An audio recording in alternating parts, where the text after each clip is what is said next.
Hi, I'm Kel Kulture, and you're watching hashtag Verse TV. Make sure you comment, thumbs up, share, and subscribe.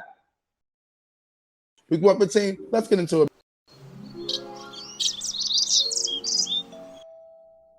What's good, everybody? This is Shy with, excuse me, All the T Verse TV. We have a special guest today. We have Kel in the building. What's going on, Kel? Hey, how you doing? Everything is good. Let's see. For your audience who may not know where you're from, can we get where you're from and your origin, what you like about your origin, and all that good jazz? Well, I'm from Cincinnati, Ohio, originally from St. Louis, but I'm in Cincinnati, Ohio now. And what I like about my origin is that I just came from a city that you gotta eat and you gotta be hungry. Like you gotta be real hungry to make it out. So I love That it. is very true. How's the scene over there, though? Well, the music scene is not too good. I mean, we got talented individuals here, but the motivation is not here in the city, and there's not many Yeah, opportunities. it's definitely understandable.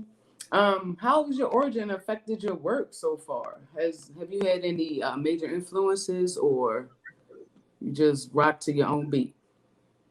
Nicki Minaj is my only influence, and T.I. Only. But yeah, So you heard the new song she want to feature with? yes, You like that?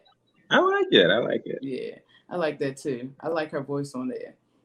Yeah, Let's see. In recent previous generations, where are your family roots? they are from St. Louis. Most of my family is from St. Louis. Some are from Arkansas, but it's mainly St. Louis, Okay. Missouri. So.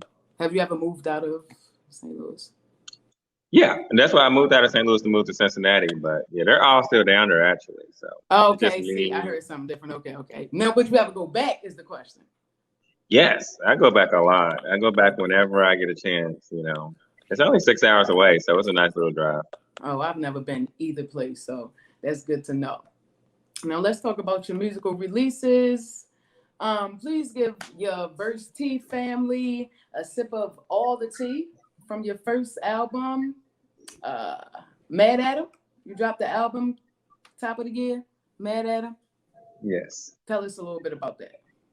Well, Mad Adam was originally supposed to be released in 2019, and I waited till this year to release it because it was supposed to be a 22-song album, but I cut it down to 12 songs because I just wanted to. But honestly, the album was inspired because it first I felt slighted because I wasn't looked at as a serious artist, Mm. and it kind of got to my feelings. I'm a Leo, so I'm really prideful and a little Okay. cocky.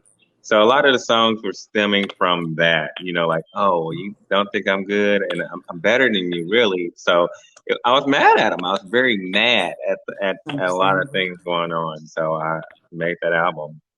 Question: Are you thinking about still releasing the songs like a Mad at 'Em Part Two, or I am. I am going to okay? release another album with the remaining songs that I didn't put on there. Okay, that's what I like to hear. Now you do write some dope rhymes. Now, what are three of your most profound and favorite sets of bars and lyrics on your album right now? Okay, that's a hard one. I like all my lyrics. Well, some of my lyrics are a little corny, but I like a lot of them. And nothing. I said I started off the song, which was my favorite way I started off the song because I wrote it so fast. I said, Mhm. now that I got me a big bag, they talking shit, they be big mad. Talking shit, I wouldn't risk that. I drop your ass like a piss test. I love that line You because was feeling yourself. I was feeling myself, and those bars came up so fast, so I was able to write the whole song really fast with that. I got a couple little bars that I like though. So But pretty much everything that you write is your favorite, so you can't even pick just three. yeah, I can't pick. I really like them. I really go back and listen to them. Like, wow, that was kind of cool. Like I did that. I did that. Yeah. All right, let's see. Now, we know you just dropped this single, I'm Pretty, partially inspired by the ladies of TLC.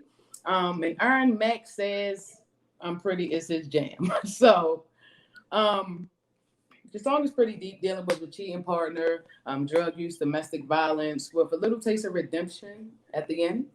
Um, what do you want your audience to learn from your single, I'm Pretty? That I want them to learn that, no matter what someone does to you, basically, no one can make you feel unpretty. And, people can do whatever, have their own demons, have their own battles, have their battles with drug abuse, have their battles with whatever, and they're just trying to take it all out on you. Mm-hmm. At the end of the day, they can't make you feel that way, even though they almost made me feel that way. After Yeah. 7 years, you made me feel unpretty. And it took a lot of me loving myself, and it took me even finding someone new that really genuinely loved me for Mm-hmm. who I am. But I had to learn who I was and learn who and love myself before I could, actually fully move on from that situation. Yeah, I feel that. But you're beautiful, man. You got to give it up for yourself. So I'm glad you're in a better situation right now. Judging by how you've layered your vocals and you harmonized, let's see, are you more of a rapper that sings a little, or you just a singer that rap a little bit? Actually, I started off singing. As a Mhm. kid, I wrote my first song at like 7, and they were all Okay. ballads. I used to write a whole bunch of ballads because I listened to a lot of Mariah Carey as a kid. So I would write ballads and ballads and ballads. I didn't start rapping until 2019. I mean, no, Okay. 2009. 2009. Sorry. Mm. Well, that's dope though.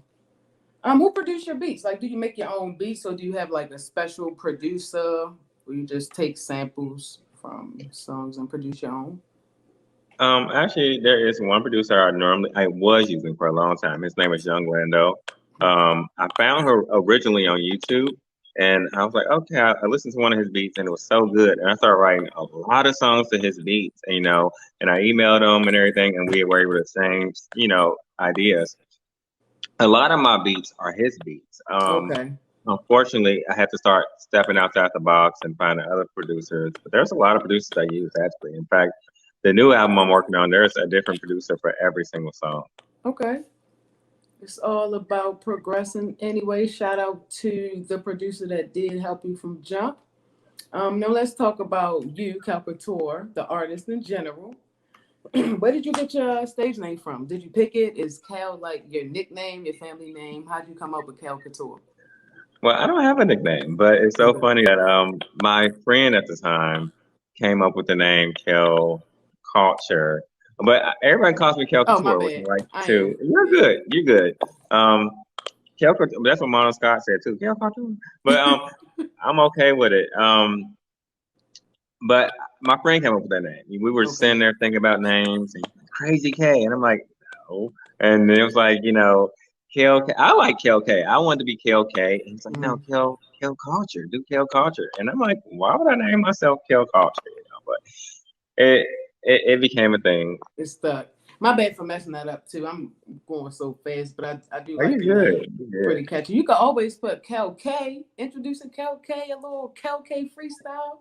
That's still you when you abbreviate it. Yeah. Um, let's see. What inspired you to write openly about your experiences um as a gay male? Well,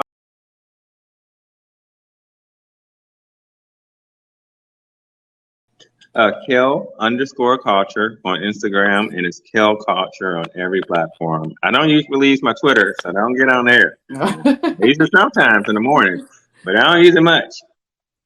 But All right. Well, Kel Culture.